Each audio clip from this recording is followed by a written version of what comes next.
अहिल्यानगरच्या श्रीगोंदा तालुक्यातील हंगेवाडी भागात वादळी वाऱ्यासह गारपीट झाली, त्यामुळे फळबागांचं मोठं नुकसान झालं।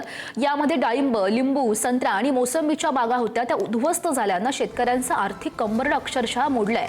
आमदार विक्रम पाचपुते यांनी घटनास्थळी जाऊन पाहणी केली। शेतकऱ्यांना त्वरित मदत मिळवून देण्यासाठी मुख्यमंत्री फडणवीस यांची भेट घेणार असल्याचं आश्वासन त्यांनी दिलंय। सोबतच प्रशासनानं तातडीनं पंचनामे करून बाधित शेतकऱ्यांना लवकरात लवकर भरपाई द्यावी अशी मागणी आता संतप्त शेतकरी करतायत। 6 वाजल्यापासूनच स्पॉटवरती जाऊन पंचनामे सुद्धा प्रशासनाने केले, पण नुसते पंचनामे न होता या सर्व शेतकऱ्यांना ज्यांचं नुकसान झालंय अशांना कुठे ना कुठे कमीत कमी फुल नाही फुलाची पाकळी म्हणून मदत तरी शासनाच्या वतीने झाली पाहिजे। माझी मीडियामार्फत सरकारला विनंती असणार आहे की तात्काळ उरले सुरले शेतकऱ्यांचे सुद्धा पंचनामे झाले पाहिजे आणि सरकारच्या माध्यमातून एखादी चांगली मदत या सर्व शेतकऱ्यांना झाली पाहिजे।